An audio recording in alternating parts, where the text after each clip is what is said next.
Okay. I'm not sure I heard you because your voice was very low at some point. So if you don't mind, if you can just maybe come again, just very quickly. Sorry, please. Okay, sir. Can you hear me now? Yeah, I can hear you now. Hmm. I said is a business proposal on on a project. I mean the time frame, the cost, the terms and conditions, just like a way of solving a problem, the way by which I want to do it. That's what I know by business proposal, sir. Thank you. Okay. Okay. Thank you. Is there any other person that can try? Any other person that can try, please?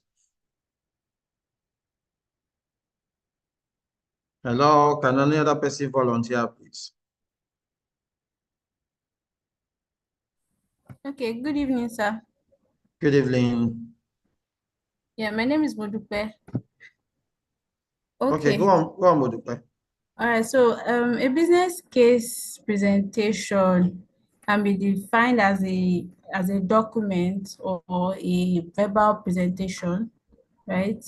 That shows or details maybe a business solution or a project or an investment to key stakeholders or people that can take decisions or the financiers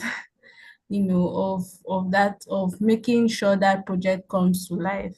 So it's a business case is primarily to persuade or convince the person in I, question. I hope you're not reading from somewhere. No, I'm not. Okay, go on.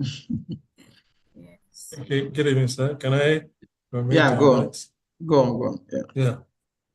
A business case also, like what you said, it's like a draft document that you present to the shareholders, a body of group of managers that will look at the business proposal that is being presented to them for a proper review on how to make the company move further and how to yield more profit to the organization. Like the case is all about making sure that the business is profitable to the organization. So you making that business case, try to see your what your effectiveness in bringing out what is good for them.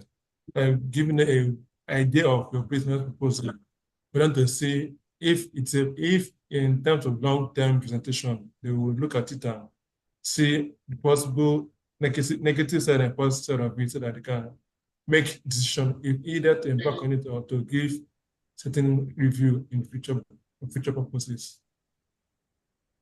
All right. Thank you. Go on, Ugochukwu. Okay, thank you so much, sir, for the opportunity. It's almost like the same thing everybody has been saying, but I would think before a business case can be brought up, it should be like maybe there's a problem or there should be maybe a change in direction on how to persuade that's the shareholders or people in that you want to invest in the case, or to for them to see the profits and to also share your vision about the project that they are about to embark on or you want to embark on, and also list out the profits and also the problems that they will embark on and how to avoid certain loss. So, thank you, Ugochukwu. Basically, we've all said the same thing, right? We've all said the same thing, and we're not far from what a business case presentation is. And you need to understand that once you say a business case presentation, it becomes a document, right? And that document is for you to initiate a change, either a business change or a project change or an environmental change, or so what you're doing with that document is to initiate that change by way of informing the decision makers and convincing them to buy into that solution that you are presenting. So basically, that's what a business case is. Now, uh, why do we really require a business case presentation. I think that's the most important questions that we need to ask ourselves as facility managers. Why does it affect us?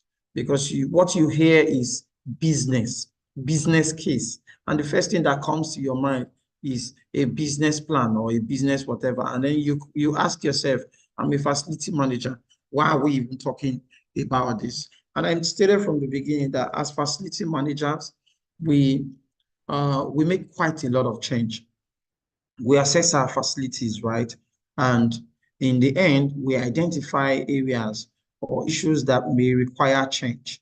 We identify areas or certain features or characteristics within the building that we feel if changed or improved, right, it would provide better service and better customer experience. And as a result of that, we embark on making those changes. And making those changes most of the time require certain approval, especially when the cost of making those change gets to a particular threshold where just your client rep may not be able to make a decision on, giving you approval.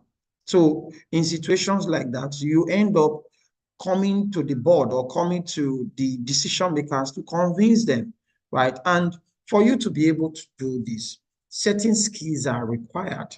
You need to understand what you need to do to be able to get it right. Because at the end of the day, what is important is that what you need to know rather is that you would either fail or succeed. And certain variables will either make you fail or succeed. And that's what this course is about. But let's first of all look at the basics, right? When we talk about business case, what are the basics? What is a business case? We already looked at that. And I told you that it's a document, right? And you can see from our slide, a written report or presentation focus on a business problem and solution options. Look at it very well, solution options, so that you don't just zero your mind to a specific solution only. In some cases, you might be presenting solution options for the problem that you have identified, right? And it goes further to say that it justifies a business initiative or project. So it's not just about identifying the issue, right? And coming up with solution problems. It should justify, you should be able to justify this business initiative or project that you are trying to, say to the decision makers. And justifying it requires certain understanding and background work for you to be able to, get the amount of data or the right data that will be convincing, right? So before we go for that, I want to ask another question. What do you think is that information, or what do you need that justifies the initiative that you are trying to bring on board, right? The solutions that you are recommending to a problem, how do you justify it? What do you need to understand, or what are those things that you can do that would help you justify the need to approve those solutions? Can anybody volunteer to suggest?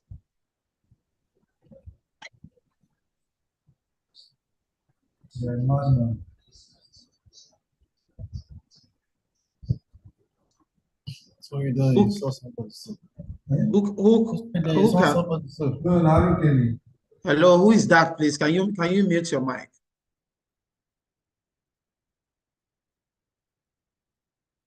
Please, can somebody volunteer, please? Just one person and we'll move forward. Volunteer, please.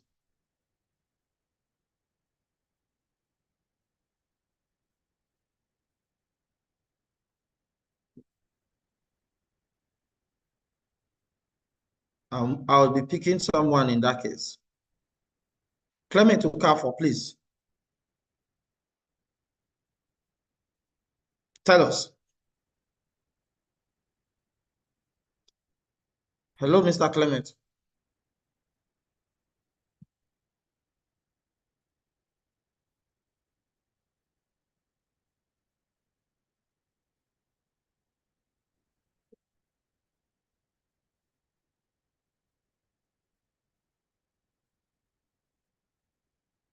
Okay. Benga, please go on. So I didn't get that question very well. Is it the definition of the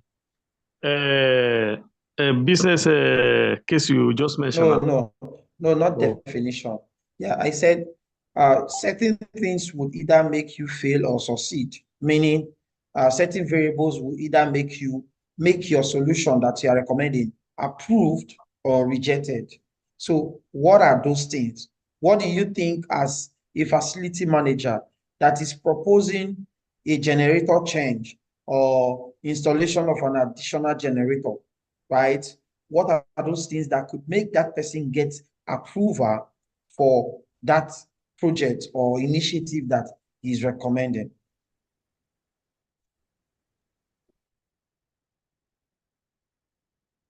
You gave us about three points now. You may mention about the written report or presentation.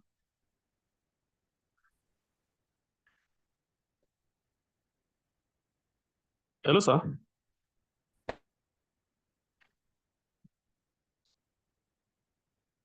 Hello, sir.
Yeah, I can't hear anything. No, can anybody hear, please?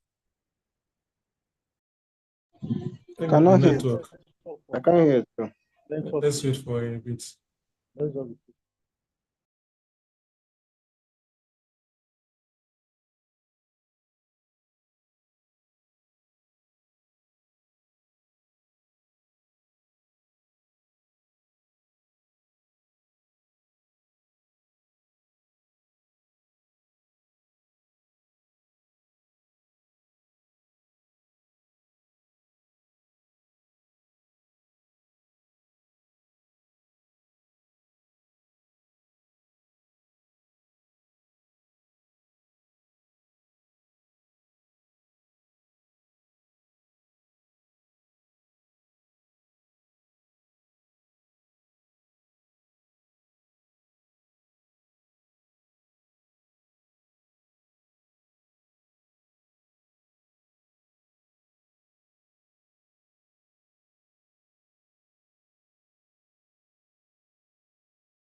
Hello, can you hear me? Yes, we can hear you now, sir. Yes, yes. Yeah, we can hear Sorry. you. Yeah, Yes, I sorry. can hear you. Sorry about that. I think my system froze and it locked me out. So, like I was saying, certain things you would find in a business case presentation, and the first of it is the executive summary.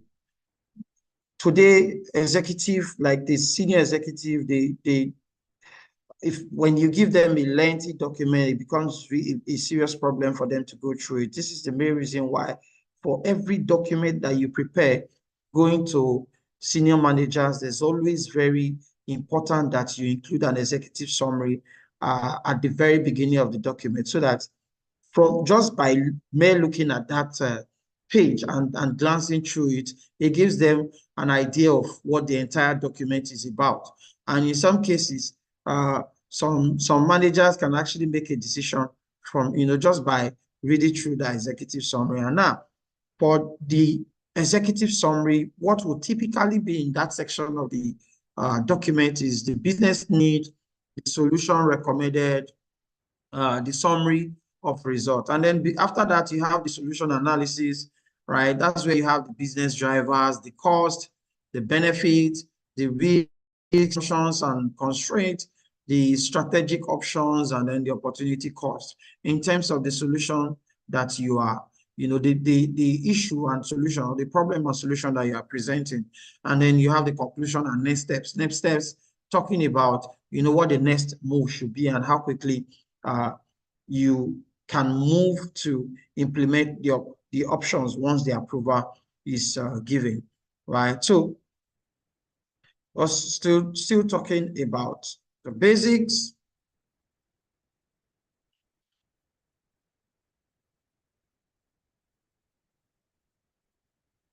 So when is a business case presentation needed? Because as managers, right, we do our work every day, and I'm sure you would have understand that for a facility manager, there's usually work order. Every day you basically have something that you want to do that requires an approval, right? You would want to ask yourself the question, almost everything I do every day, I have to ask for an approval.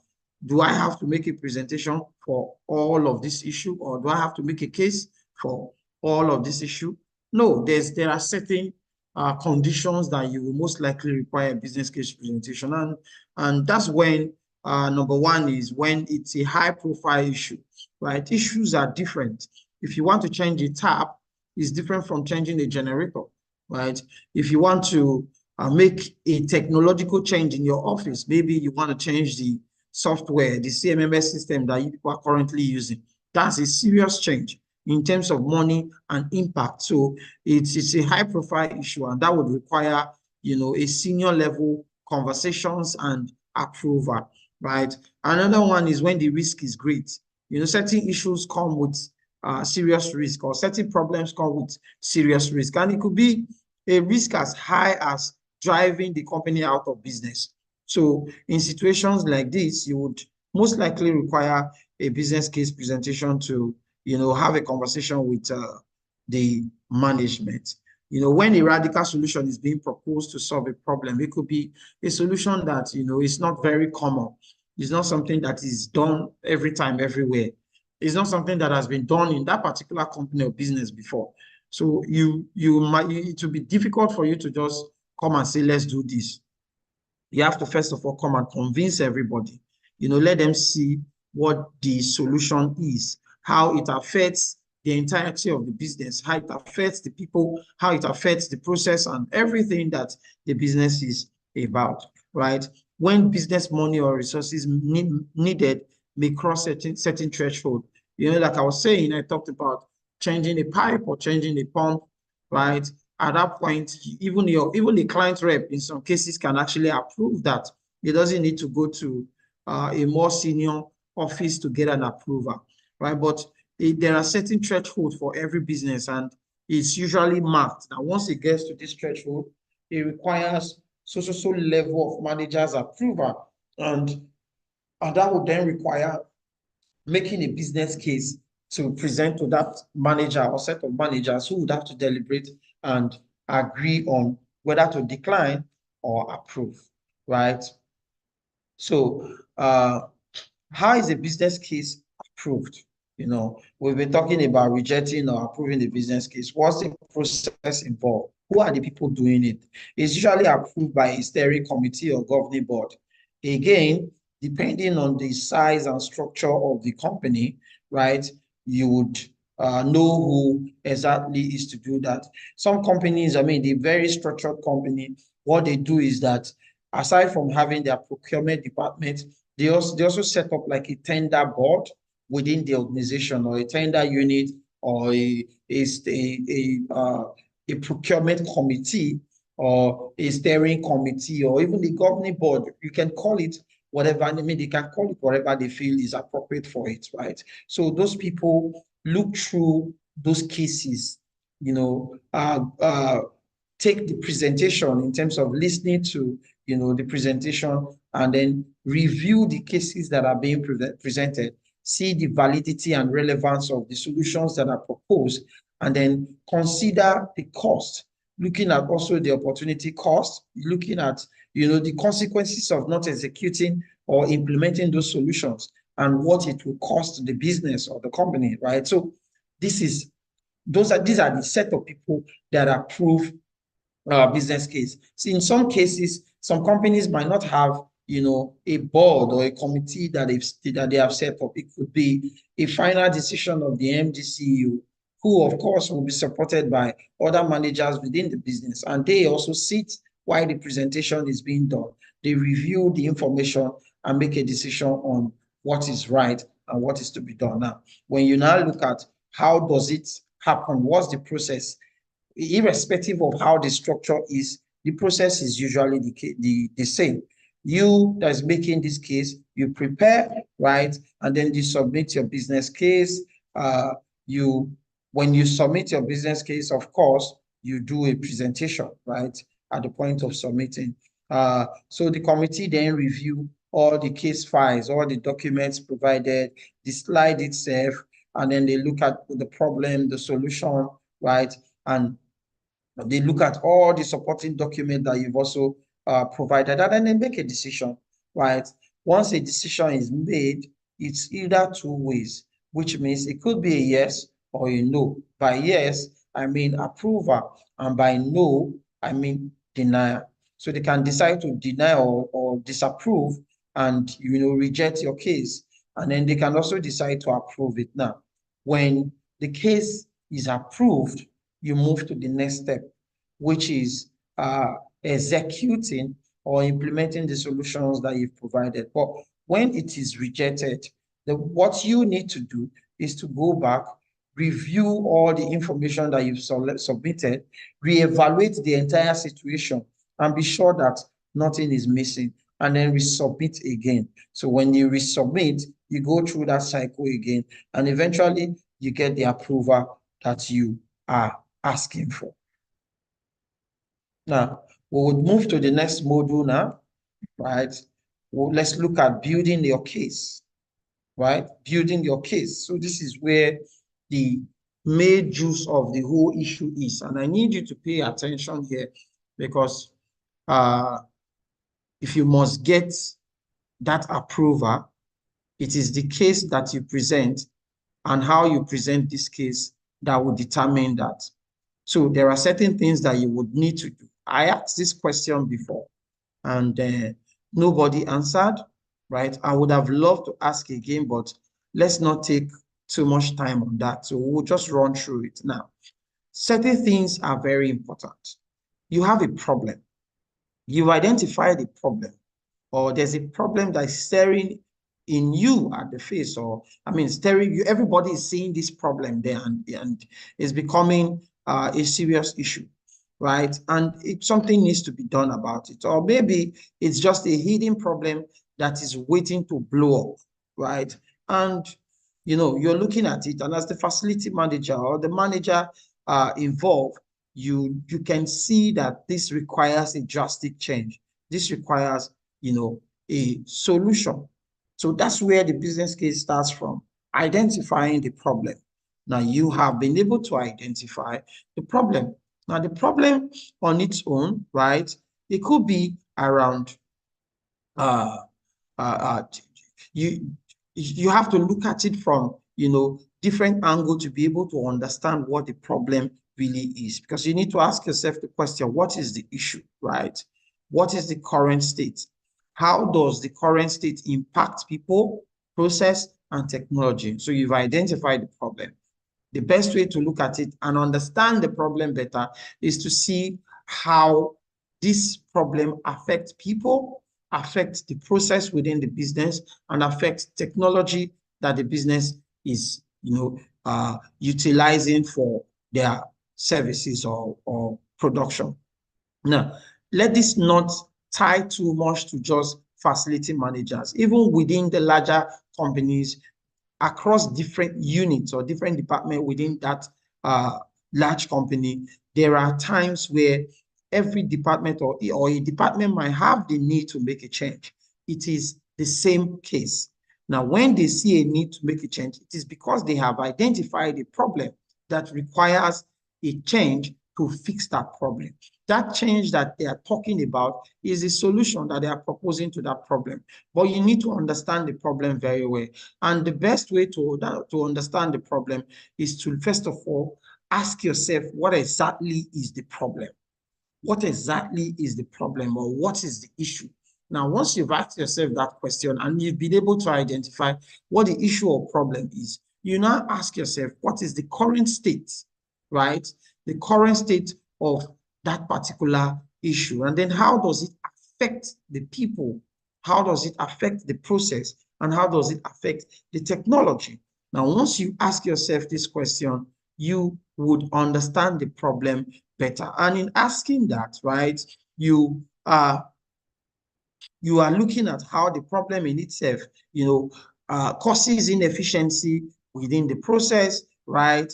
Causes inaccuracies within the process, causes inaccuracies within the outcome or the output of the work that the people do, right? And how it impacts the productivity within the business, right? So once you are able to look at all of this, look at it that way, you would understand the problem better.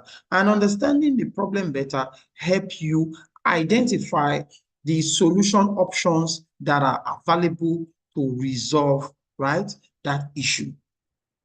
So once you have been able to do that, you now move further to the solution. So for every problem, I believe you understand that not only one solution can actually solve that problem. There could be multiple ways that you can, solve that problem. So you have to be able to identify what the solutions are, so that if you have been able to identify the options, it gives you the opportunity, right, to be able to weigh those options and see which one, right, best solves the problem. Which one best solves the problem. And the solution could, go around also different ways, just the way you looked at the problem by asking certain questions to help you understand the problem better. There are also different ways that a solution can go. It could actually be a technological change, right? If you have a problem that is software related, maybe because of the kind of software that you are using. For us, facility manager, maybe because of the CMMS software that you are currently using, right? You have quite a lot of bottlenecks, and it affects productivity of your staff. It affects the accuracy of the outcome that comes, or the output that comes out of the entire process of using, that software. So it means that you require a technological change. It means that you require a technological solution. Sometimes it could be an engineering solution. So it depends on, right, what the problem is that gives you an idea of what kind of solution that you are going to effect eventually. It could be to automate the entire process, right? So it is very good that you take your time to look at, the solution, and then weigh in on which way or how best to solve that problem with the solution. It's also very important that you have solution options, so that you have enough to review very well and pick the best solution from. Now, solutions could also come in different ways, right? In terms of getting that solution in. It could either be to build, or it could be to buy, right? And when we say build or buy, take for instance, the technological change that I talked about, and I used your CMMS software as a problem, right? The current CMMS software that you are using as a problem, it means that you're making a technological change. You're changing the software that you are using. Now, it could be that you're buying the software or you're building the software or designing the software. Either way, you can decide to pick any of them. But how do you pick which is most appropriate for the problem that you have? Right? So that's why we ask the question here, what are your solution options recommended? Like, what is the criteria you will use to evaluate the solution option?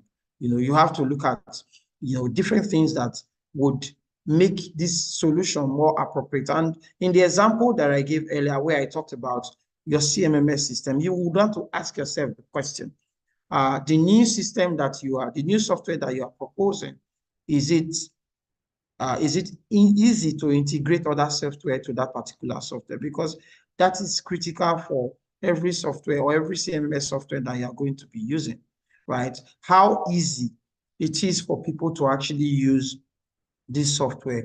If the CMMS software is not user-friendly, chances are your managers will find a way to, avoid using that software. And you don't want that to happen, because you are proposing that, this is the best solution to solve that problem. And sometimes the people you are presenting to understand some of this criticality around implementing those solutions, and they would want to see that your presentation addresses those concerns. And you taking the time to actually review and look at, different ways that this solution actually solves your problem, and how it also addresses those concerns, help you prepare well, right? And be able to convince the people that you are presenting to. Beyond, integration, you also want to look at, the cost. You want to look at cost to train. In the case of software, you want to look at impact on existing process and application. I mean, that still takes us back to, integrating the software. You can even say ability to integrate with our existing applications. So it is important that you take your time to actually look at the solutions, look at how it impacts the people, how it impacts the process, right? Otherwise, you would recommend a solution that at the point of discussing it, they present you with a solution, or with a problem that can come with the new solution that you are proposing, but you are unable to address them. So you should be very critical or very deep in your analysis of the problem, very deep in making solution options available and picking the one that you feel best addresses the issue. And I would advise you that when you do this, seek advice from experts in that field, so that you have more in-depth understanding on how these things work. They have been there for a long time, and they understand the process and how it works. So they can tell you the likely problems that would happen. They can advise you on serious grade concerns with using that particular application or whatever solution that you are proposing, be it engineering change or administrative change or whatever. So it is very important that you are able to do a critical evaluation of all of these things. You also have to look at what are your recognized sources of information. I mean, when you're making a presentation, you need to be able to show that your information are from genuine sources that are reliable, so that the people that you are presenting to understand that you have taken the time to do your work and do it very well. And more importantly, the solutions that you are providing are verifiable, right? Maybe they've been implemented somewhere, and you have a link or a document that points them to reading and understanding about how that was done somewhere and what the outcome was eventually.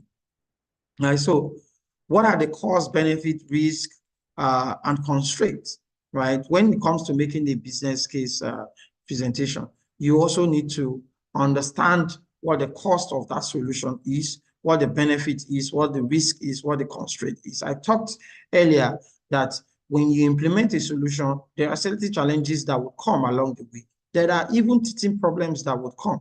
You have to be able to identify them, right?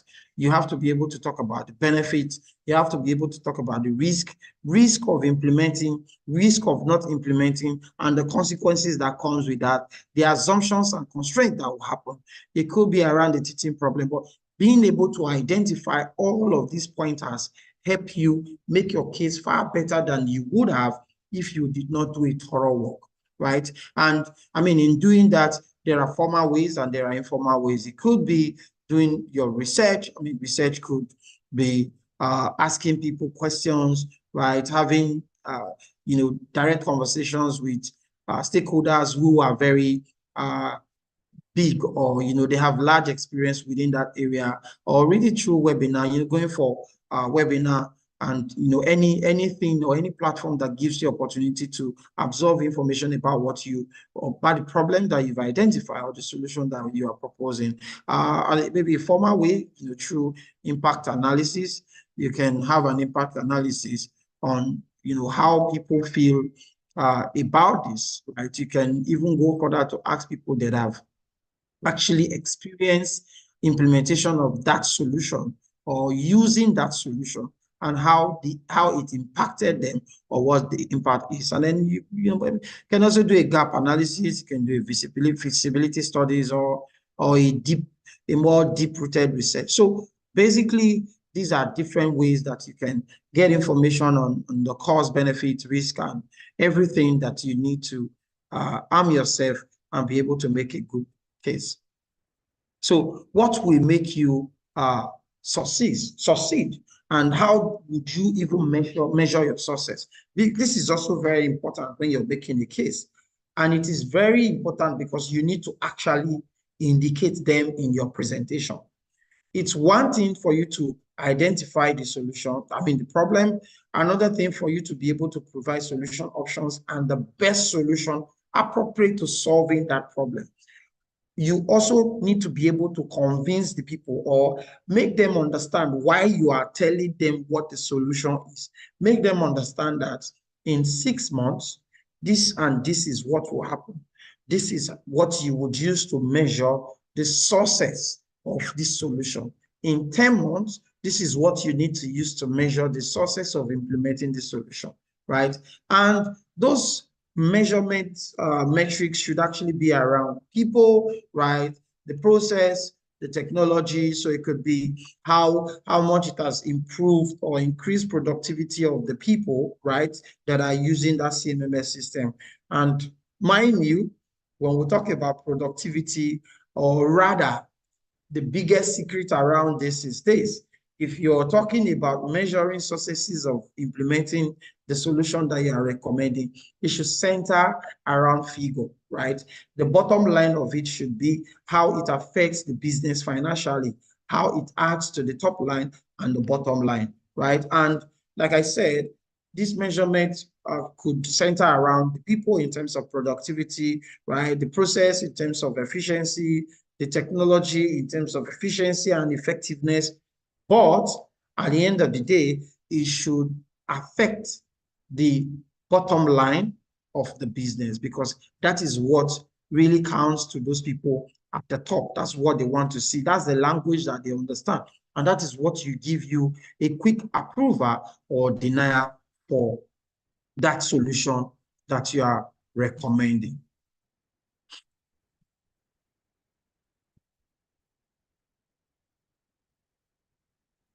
So basically, just to round up the last module, I would want to mention again that very importantly, that whatever solution that you're recommending, it is very important that you are able to push financial figures and how your solution would affect the bottom line of the business.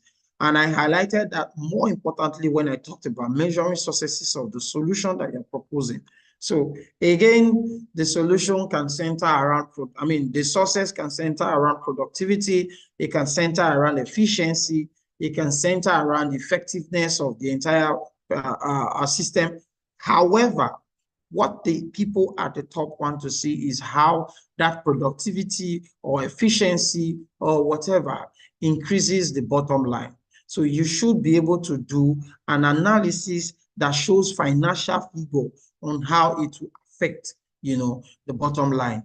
And this, your analysis can be the benchmark for measuring successes. So if you think that implementing this solution would increase your productivity, would increase your production by so number of products, right?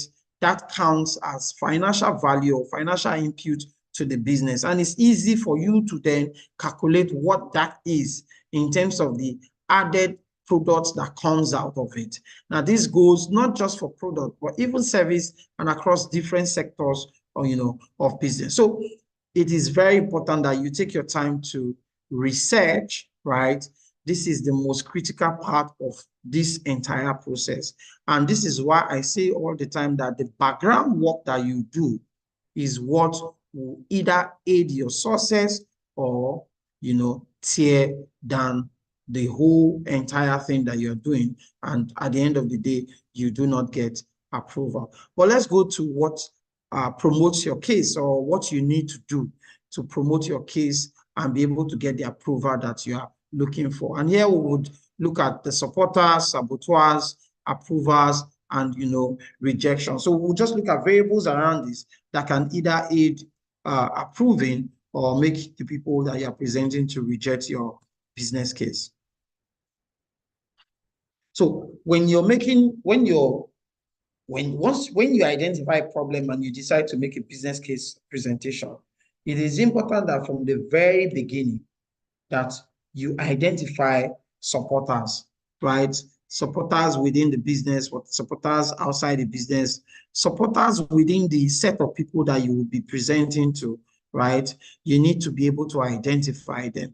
Identifying them help you understand, what is in front of you, and you are able to also leverage on the ones that are supporting you, right?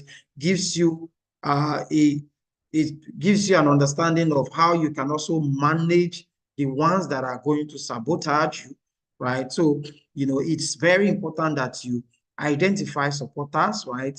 Leverage those with authority, get their feedback on your proposal, ask them for information from their department that may support your findings. So don't be a one-man squad who's doing the research and putting all the information together. Feel free, go around the different units, ask questions, right?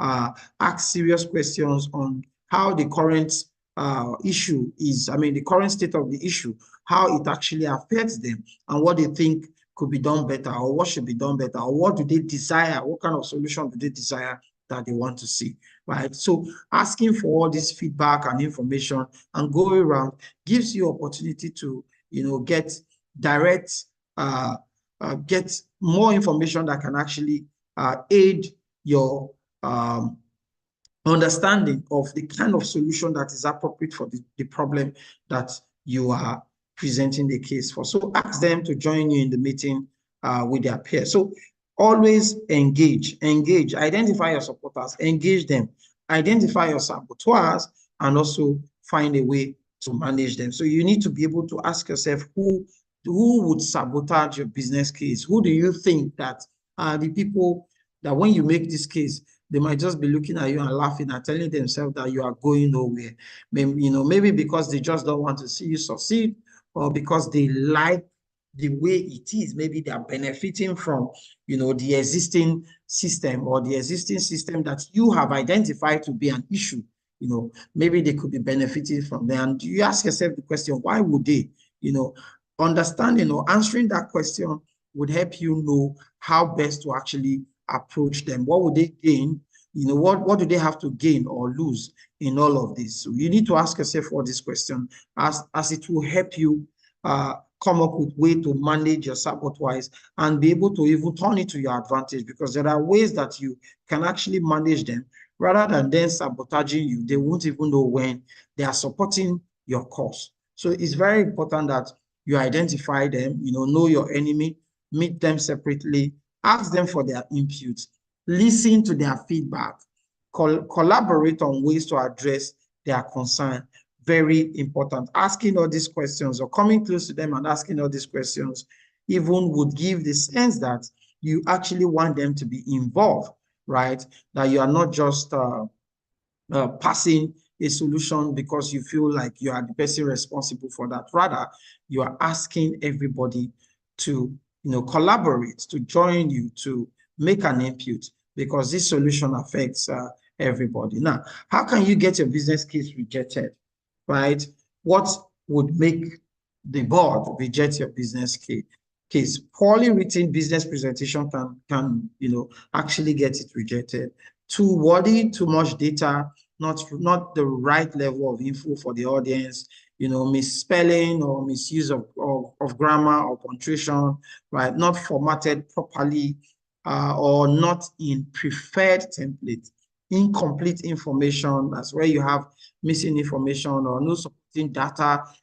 Sometimes you state a fact, and there's no data at all to support that. There's no information to actually support that fact that you have stated that, yes, this is actually a fact, that it has been proven, in so cases that this is what it is, So you have to be very careful when what you put in a document and also what you say, right?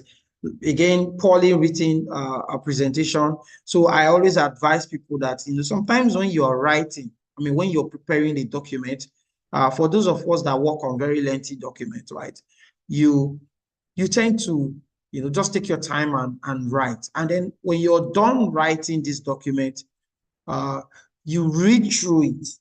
Sometimes when you're reading it, you are actually not reading the document, or you are not reading what is on the document. You are actually reading out what is in your head, because you're the same person that wrote that document. So every line that you try to read out, you already have an idea. In fact, you have a strong memory of what you have written down. So most time when you're reading it, there might be a mistake somewhere, but you're reading what is in your head, what you wanted to put there, but there might be an error somewhere. And because you're reading from your head, you would miss that error.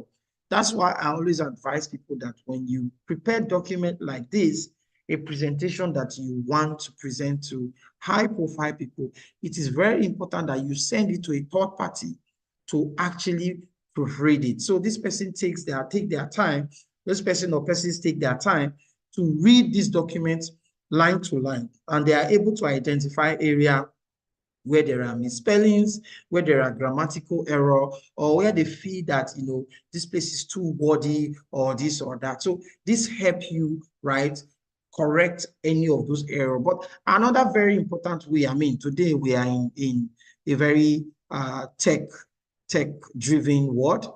In the case of misspelling and grammatical error, there are software now that can actually help you, right? There's Grammarly. If you have the Grammarly, even the one that you don't have to pay for would still help you make some corrections, right? And it might not be able to, you might not be able to use that to as much as you would need to, because it's not a paid product. So if you have the money, I would always advise you, pay for it, and it will help you correct grammar. It will help you correct spelling. Even the ones that you are not seeing, it would highlight them and give you the correct version of what you've put there. And so these are ways that you can avoid that. If you've not heard of Grammarly before, after this class, go online. You can Google it and find out more about it. Apart from Grammarly, there are so many of them. They can help you make those corrections. So not traceable to strategic goals. You are making a business case and you have forgotten the strategic goal of the business. You've forgotten the vision and mission of the business. You have forgotten where the business is actually heading to. And you are not able to link both together. Nobody can link. It is very important that whatever you are doing, anywhere you are working, whatever you are doing, that you are able to link these two things together. It is important because the business, it's about the direction of the business. It's about the strategic goal of the business. It's about where the business intends to get to. Being able to identify that and linking whatever solution you're presenting to them. So even in your presentation, right, your document, you find a way to link this together and let them see how implementing this solution that you are proposing help the company achieve its strategic goal. It's a plus, and it helps you get ahead of getting your approval. Alternative solutions appear to be better fit. I mean, in some cases, you've picked your preferred solution, but there are other solutions there that actually solve the problem better, which is why most time you might need to ask questions around, ask what the different units, especially the ones that the solution affect the most. Ask them what they think about the solution. Which do they think is the preferred solution, so that you don't go and, present the wrong solution, right? Unclear how benefit will be measured, right? I said it before. You need to be able to measure the successes of the solution. It is very important. And I hit the nail on the head when I told you that measuring the successes should reflect the figures of the business. It should reflect the bottom line of the business, because that is what the senior people are actually looking at. If you talk about productivity, talk about efficiency, but how does any of this affect the bottom line? How will it translate to money? And your ability to be able to do that analysis would make you stand out and make your business case get approval at that particular, in fact, on the immediate. Some of the board member might not even need to start, taking a long time to make a decision. So basically, you need to understand what drives these people. What are their focus? I mean, what do they really look at? And what they look at is the bottom line. And being able to link both together help you move ahead in the game, right? So you also need to know your audience. Who are the people that you will be making this case to? What drives their interests? How do they usually make a decision? How do they even think? Understanding these people would also help you get the right way to approach them, get the right way to start your presentation, come up with the right information that they would actually need to consume, because you understand them, you know how they think. So it's very important that you take your time to understand, these people, what their background is in terms of education, what their background is in terms of finance, because that's what really that's what these people are really looking at. What drives their interest. Everything that has to do with, the business as it concerns them, you should have a good understanding of it. So always know your audience, know the people that you will be making that you will be presenting your business case to, right? So how can you get your business case approved, right? That's what we're still talking about. And I said, know your audience, right? Know the plus and minus about the solution that you are recommending. It's not enough to recommend a solution. You should understand it. So that's why you have to consult. Consult as much as you can. If the solution is outside your field, consult an expert. Let this expert advise you. Let this expert, give you all the information that you want. Even if it means if you have a situation where, right, it requires bringing an expert with you, there's really no problem with that. But just make sure that it is not a situation where the expert is the one making the business case presentation. Rather, he is just there to provide the technical details and, respond to technical answers. And because maybe this expert might also be part of those providing that solution, it becomes easier for you to also get that going. But it is important that you consult who are professionals in that field if it is not your area, right? And that gives you the advantage of knowing the plus and minus and presenting the plus and minus of the solution. So no surprises. Right, now let's go to module 4. Let's look at effective presentation.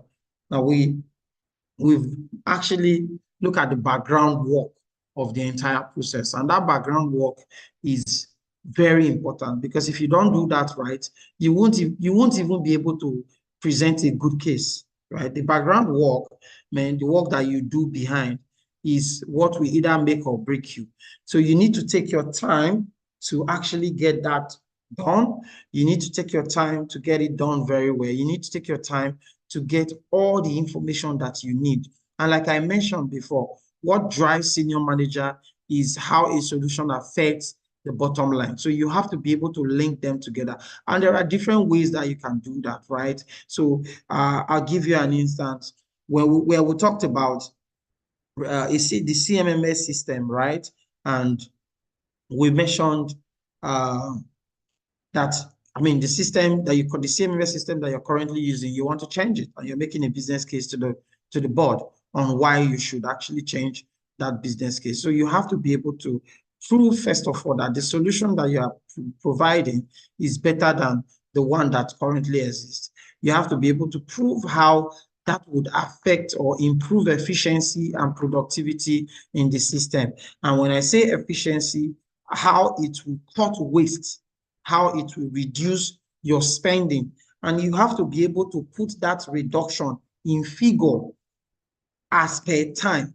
How much would go, how much it will be able to reduce in your operational costs a day, a week, a month, and a year. It gives you the opportunity to be able to quantify the sources and be able to put that over a period of time. So this is what will actually drive your success. I mean, this is one of your success factors. So you have to be able to understand that very well. So let's look at module 4 now, right? Here we'll be talking critically about presentation. I mean, module 4 and 5 is really about presentation, how you make your case. At the point where you have done your background work, you've completed your presentation, you have the document. I mean, you've done you've prepared your document, you have it handy, and now you want to make a presentation to the board or the senior managers or the team who are going to approve that plan. Understand that great speakers are inborn, they are trained. You know, sometimes we feel like, oh, this person is natural in his public speaking. Maybe he was born like that. No, it's really not the case. It's as a result of practice. And I always tell people that every day, you know, in the corporate world, you have opportunity to improve your public speaking. You have the opportunity to improve your presentation skill, or you have to take every time it comes. You are in your meeting, right? You are in your maybe weekly meeting or daily pep talk or whatever it is. You always hide away from talking. When the time comes for you to actually make presentations like this, it becomes a problem. So you have to always take those opportunities to talk, ask questions, answer questions, you know, where you can. So all this, right, gives you the opportunity to be able to improve on your public speaking, right? So presenting is a skill developed through training and experience. So you have to always take the time to practice to do that. Do not hesitate, right? So it is important that you plan your presentation, right? Understand the presentation sequence. You do not move from middle to middle all the way to back and then to the end. It sort of affects the flow and receiving of information.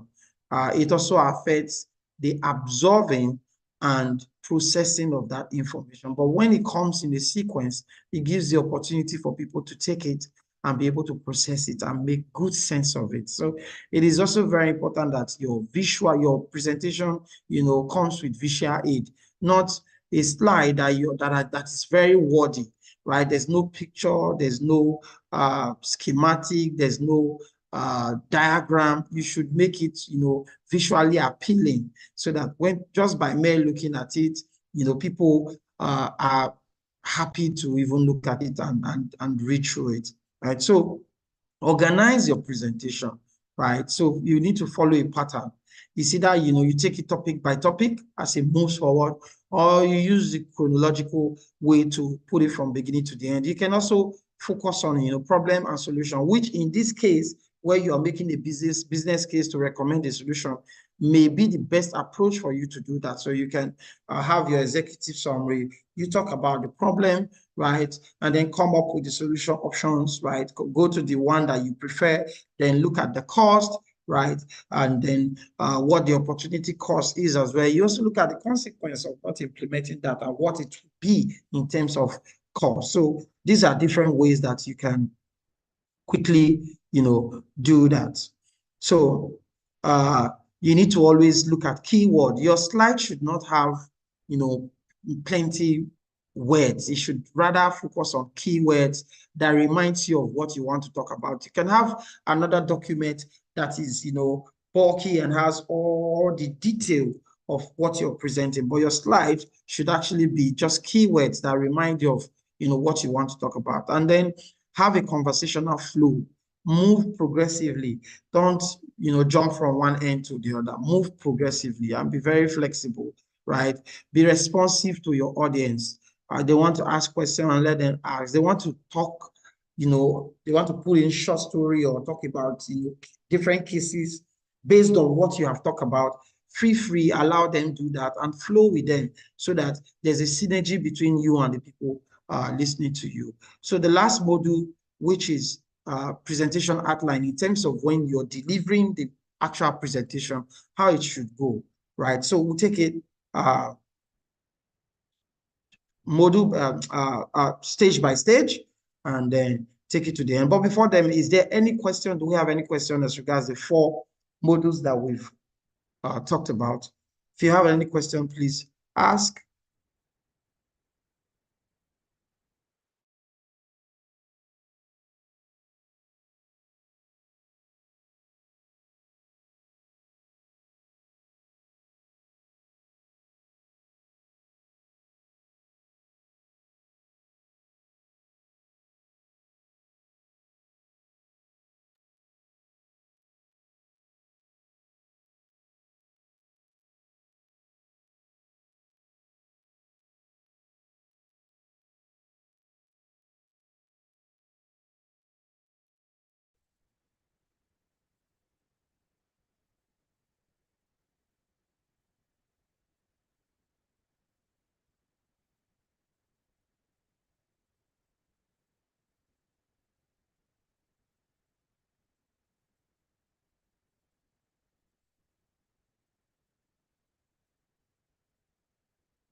Are there any questions?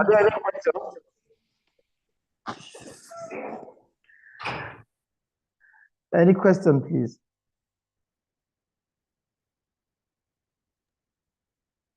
Well, hello. Yes, go on. Okay. I actually wanted to ask this question probably towards the end of the. Okay, no problem. We lecture. can, Yeah. we can still take it at the end of the class. Yeah. Okay. Thank you. Yeah. Hello, Barakat. Can you hear me?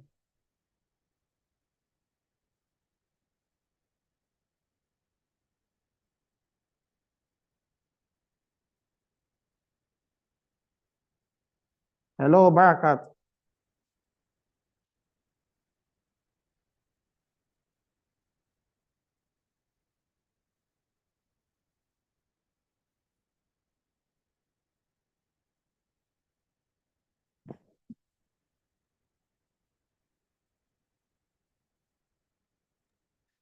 Hello, just hold on, class, please. I am unable to share my screen, so I'm trying to get Barakat to share the slide, but let's just give her 2 minutes. If she's not answering, then I will just take the class without sharing my screen, since it's the last module.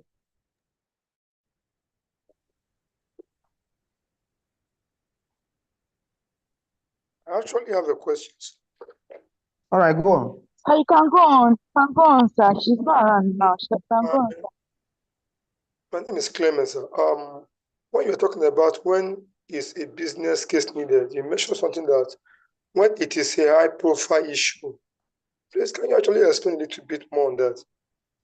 Okay, so when I said it could be a high profile issue, right?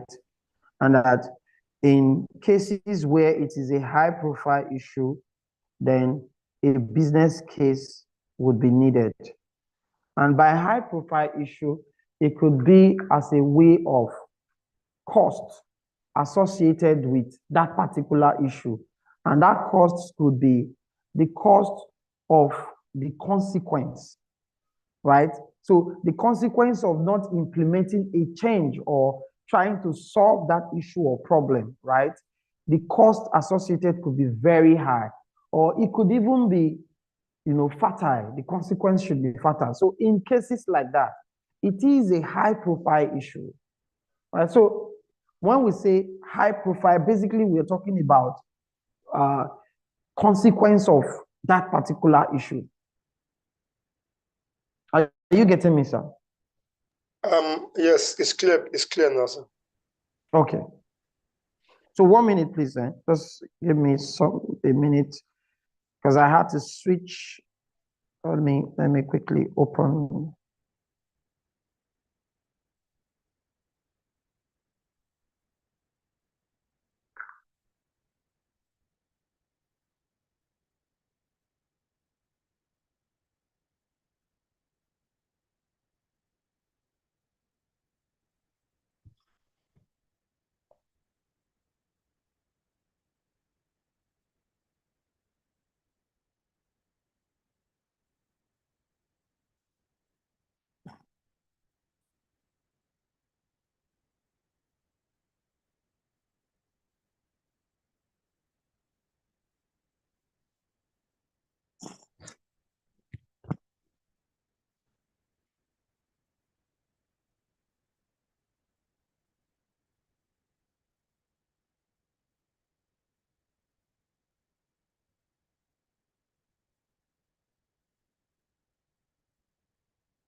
Okay, so let's take the last module, right? And that's presentation outline and approach.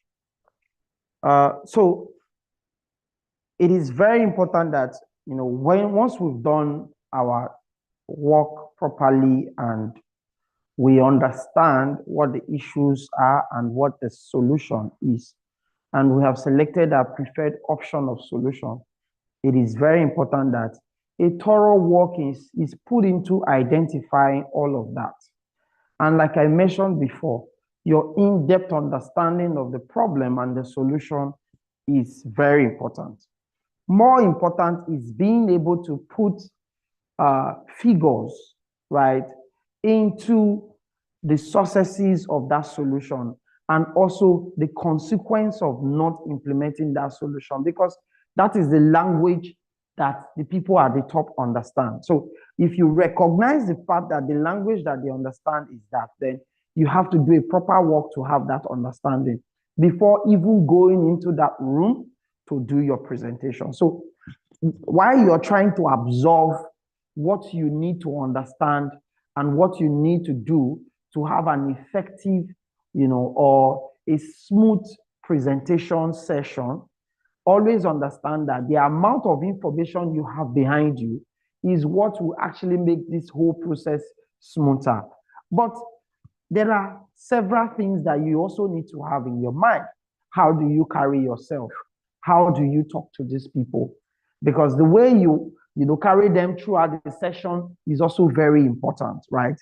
You need to understand that opening your presentation, it is very good that you start by introducing yourself, right? And introducing yourself is not just about coming to tell them that you are this or that, right? You should find a more stylistic way for you to do this. And how do you do that, right? You need to ask yourself one question, and that question is this: why should these people listen to you? You're trying to sell something to them, and you want them to listen to you. Some of them might be tired. Some of them might not be in the mood to actually hear your voice, but you need to be able to bring them to your presence and get them to pay attention to you. So first thing is for you to ask yourself the question on why they should listen to you. Once you are able to answer that question, it helps you draw their attention to you. Now, in this case, you're trying to sell a solution to them because you have identified the problem within the process of the business, right? So your introduction should reflect that reason why you feel they should listen to you. So it's not just about you in telling them this is your name or that. You have to be able to coin all of this together such that it let them know that the destiny of the business is in your hand. Once you are able to say that to them, you would then be able to get their attention, right? And they would listen to them. So getting their attention is very important. And you also need to be able to build a rapport, right? So you've been able to get that attention. If you don't build a rapport and continue to maintain that rapport, the attention goes away within a twinkle of an eye. So you have to be able to build a rapport, right? And how do you build that rapport, right? You have to be able to find a way to put humor into that conversation. When I say humor, I'm not telling you to come and crack joke, because your joke can be annoying for some set of people, especially those people at the top. They are not there for you to come and start cracking joke for them. If they want to listen to joke, they can go to a comedy club, right? But you have to be able to draw the line between humor and comedy. So that's what you need to do, and learn how to bring in short stories into your presentation. It helps you say the message. It helps you bring their attention closer, because at some point in the conversation, it can get to a point where they get lost because you are maybe speaking too many, following the books too much.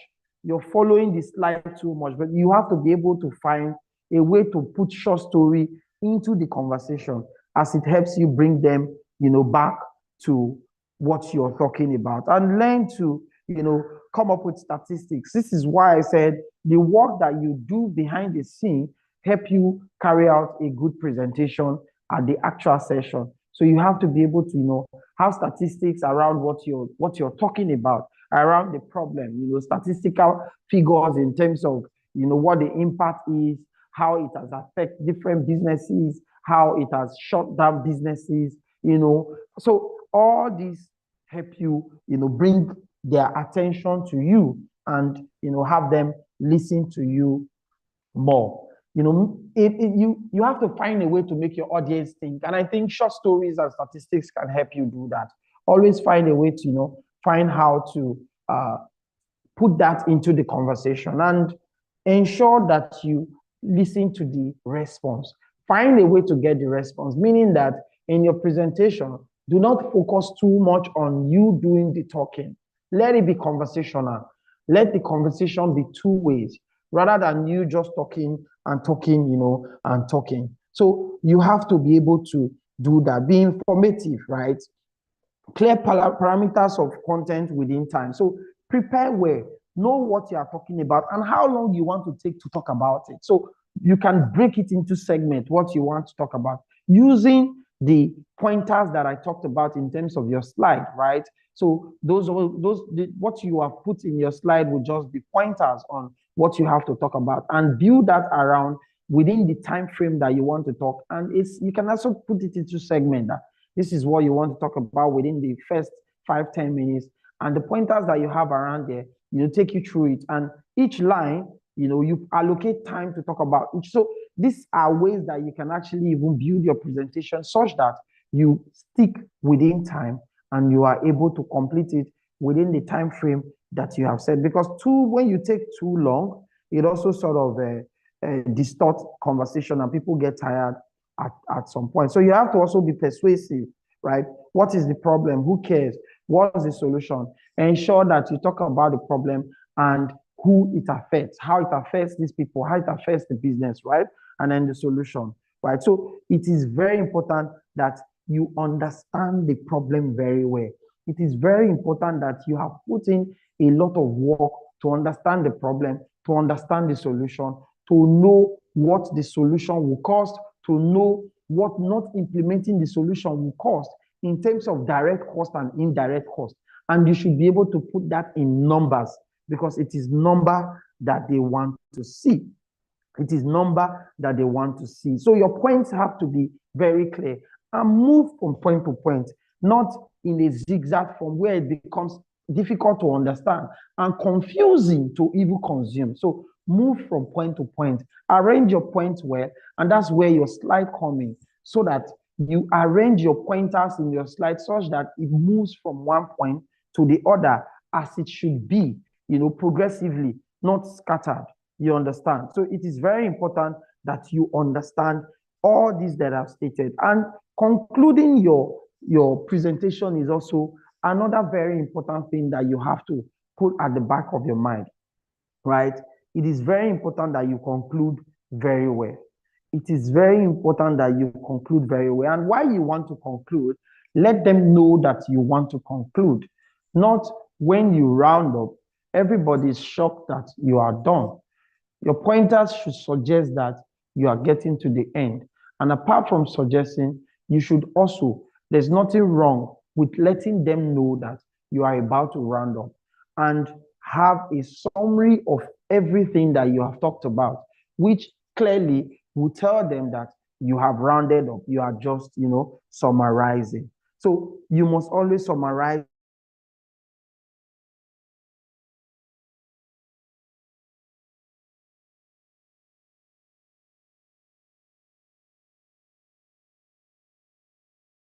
the main point, right? At the point.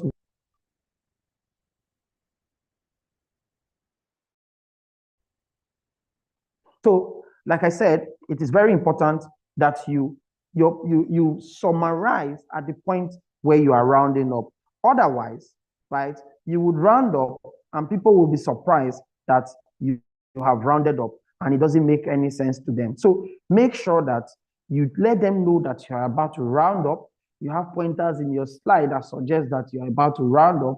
You have given the information that are vital. The main points have been clearly communicated, right? And you summarize at the end of rounding up. Lastly, you ask for questions. You must always ask them for questions. But more importantly, it is good that you give them something to remember, right? When you are ending your presentation, always give them something to remember. It is more like a call to action, something that suggests that something has to be done about implementing this solution. Something that tells them that if this solution is not implemented as soon as possible, we might run out of business in the next 6 months. So give them a call to action, something that hits the nail on the head and sort of wake them up immediately that, something needs to be done about this, right? So ask them for questions, give room for questions, right? Let them ask questions. It is very important that, they ask questions, you get their feedback, and you also respond accordingly and highlight the points that they want clearer, right? Now, lastly, what makes, an effective speaker, right? What makes you an effective speaker? This you have to keep at the back of your mind so that when you go back, you are able to reflect on them, right? Develop on them and be better at, speaking. So control of information, which is what I have told you from the beginning, that you don't give information during presentations zigzagly from the end to the beginning or middle to the end, then beginning. It has to progress. It has to move stage by stage, and it has to carry the people such that it aids good understanding, such that they are able to keep up with you and they progress with you as you present. And as you continue to progress, they also continue to understand and appreciate what you are trying to make them understand. So it is very important that you are able to control information. Controlling information means that you would have done a good homework, you understand the problem, understand the solution, and you have also, done your presentation such that it progress well and the pointers are there to guide you on what you talk about. The voice you use is also very important. Now, your voice has to be, it has to show that you are in control. It has to show that you know what you are saying, that you are not scared, right, or afraid to talk. So you have to take control of your voice, and it has to, be able to sell the point that you are trying to make. The right words, learn to use the right word. It is very important. Learn to use the right language. And then body language is also very important. Don't be doing the presentation and you're standing in the corner just sitting there like someone that have been tied to a stick. You should be able to move around. Your body language should go along with the conversation. It should go along with the message, right? So, because when your body language converse as much as your verbal language also converse, it sinks where and people understand you very movement, go with what you are talking about, right? Be prompt, right? And use the right location, use the right angle. Be strategic about where you are standing. Move around. When you ask questions, when you want to respond to questions, let your body be part of all the response and everything that you are doing. It is very important that you do that. And lastly, visual aid. It is very good that you prepare a slide that has appreciative visual aid. A slide that just by mere looking, it is appealing and it speaks directly to what you are talking about. Just because of the pictures and other visual aid that you put there, people can even easily understand before you even start to talk about, what you want to talk about. So it's very important that this last few points that I've highlighted, that you take your time to absorb them, go back, look at them, research on them, learn more about them so that you can improve on your public speaking and become an effective speaker. Because as facility managers, whether we like it or not, it will get to a point where we have to make a presentation about one thing or the other. And being prepared is a good way ahead. So I'd advise you that you go back and research more on this. Now we will be concluding the class. I would like to quickly summarize everything that we've talked about. Now, we started with, talking about what a business case is, and recall that I mentioned that it is, the ultimate justification of any project, which must be approved by the governing board or senior management or, whoever are the people that are to approve or release funds for that solution that you are proposing. So it is that document that you prepare and present to them, right? And we also said that you need to build a suitable case by identifying the problem, identifying the solution, identifying the cost, identifying the benefits, identifying the risk, the assumption, and the constraint.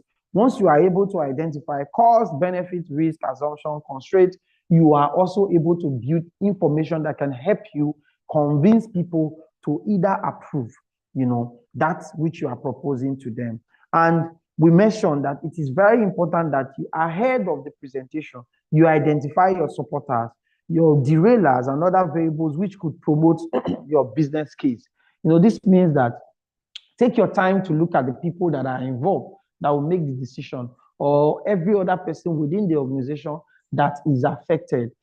Identifying your supporters and your saboteurs give you an advantage to be able to leverage on both supporters and saboteurs and use them to your advantage. So it is very important that you are able to identify them. And lastly, that the case must be effectively presented to have any chance of success. And effectively presenting those cases means that you have to understand what you're presenting, one, and you have to take control when you are actually presenting it. So you have to have control of the information, you have to have control of your voice so that when you are speaking, you're speaking with authority, you're speaking like someone who's an expert in that area, and your body language should also, speak along with your verbal language. Ensure that your body language is intact, not that you are in one corner and you are so afraid, and it's already the people you're presenting to can tell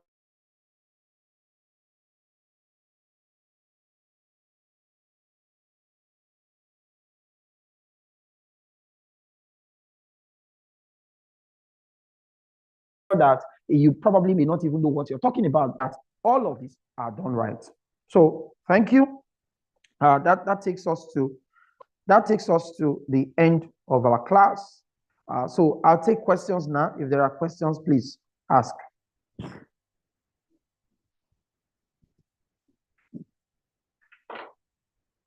All right, go on, Mr. Clement.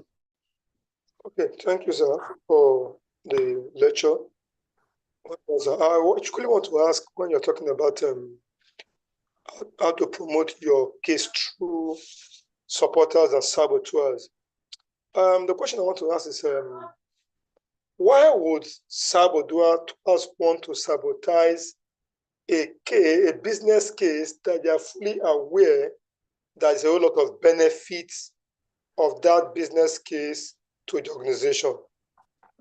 While they are rightfully part of that organization, why would they intend to sabotage such a business case? Thank you. Please, could you come again with that question? I didn't get most part of it. Sorry. Where you are talking about promoting your case through identifying your supporters, leveraging those with authority and all that, getting feedback of your proposal. I'm talking about saboteurs. Okay, I'm talking about, why would saboteurs want to sabotage a business case that they are fully aware that this business case has a positive impact to the growth of the organization? That's my question, sir. And there are so many reasons why they would want to do that. You know that some people benefit from a wrong process. Some people benefit from a wrong technology. Some people benefit from even having the wrong people at a particular place. So those people already would be your saboteur, because you suggesting a solution that solves that problem, you are closing the door to the benefits that they get from that. So one reason why there would be saboteurs. In fact, narrow it down to the country that we are. There are certain policies that government will come with, beautiful policies, but people within the same government would want to, sabotage effective implementation of that policy, because they are benefiting from the wrong that is already there. That change closes door to millions of money that they are making from there. So there would always be saboteurs. The idea or the secret is that you have to be able to identify them. Note that not all saboteurs actually benefit financially from that, process. It could just be that they are afraid of change. Sometimes some people, because they are afraid of change, because they don't want change, they will sabotage it. Some might be having financial benefit from the existing problem. Some might not even have that kind of ulterior motive. It could just be that they don't want change. They are conversant with that particular situation, and they want to remain there. So there's so many reasons why people will want to sabotage you. But what is important is that you have to be able to identify them. You have to be able to understand them, and then you will be able to turn them to your advantage. Rather than them sabotaging you, because you understand, you're playing the card that gives whatever they are doing, instead of being on the negative side to you, it becomes positive. So that's what we are saying, that there will always be saboteurs. And you ask him, why would people want to sabotage it? I'm telling you that it could be because of financial benefits. It could also be because they are afraid of change. They don't want change. So these are some reasons, and there are so many more reasons why people want to sabotage. Is there any other question? And I hope that answers your question, sir. Thank you, I'm grateful. Okay, is there any other question?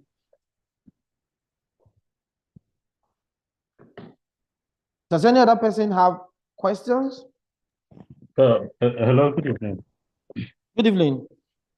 Okay, I think this particular topic is really an eye opener because earlier from when you started this the class, you made mention of a generator, for instance. Yeah.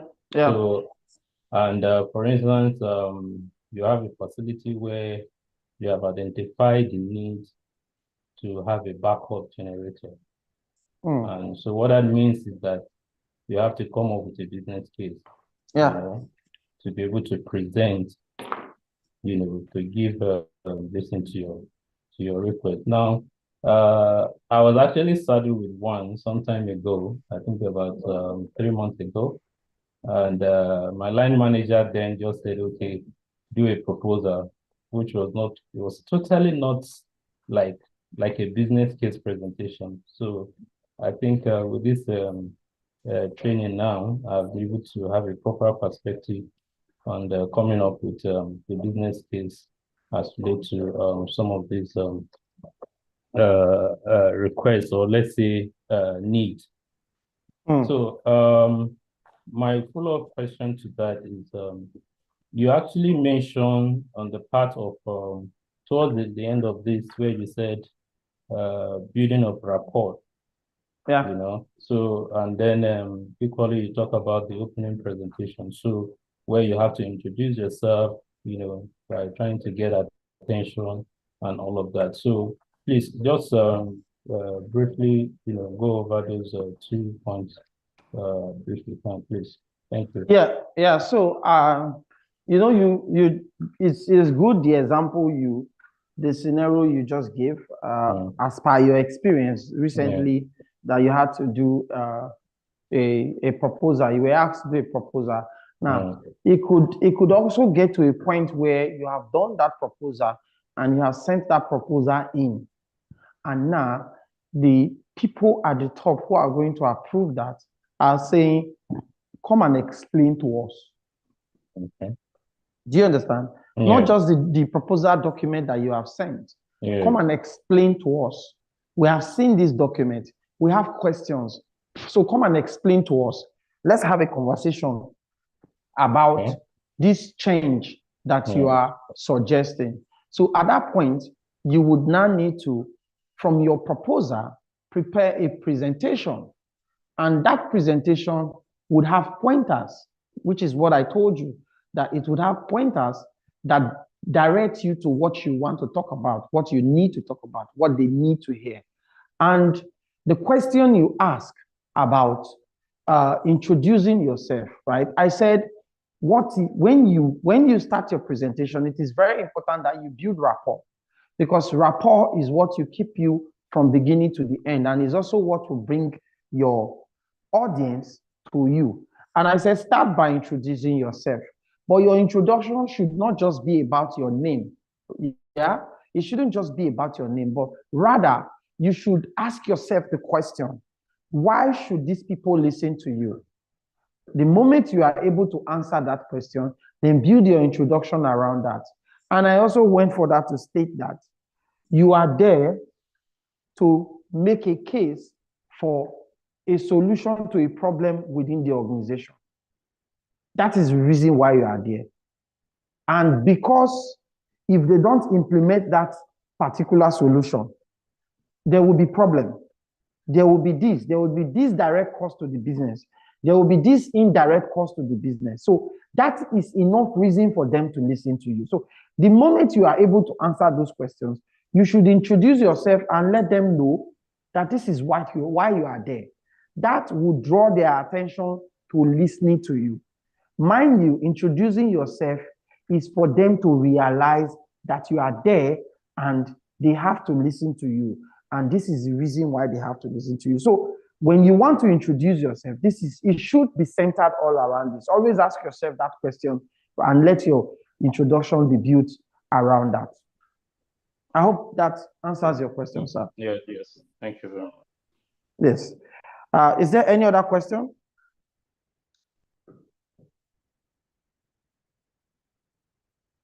Hello? Okay, so I guess that takes us to the end of the class, right? So thank you very much, guys, for your time. Thank you for the Friday class, and then thank you for today's class. It was a pleasure, taking the two courses. And thank you. I appreciate your time. Do have a beautiful night rest. And you too. Thank you so much. All right, bye. Thank you so much, sir. Bye, sir. Thank you.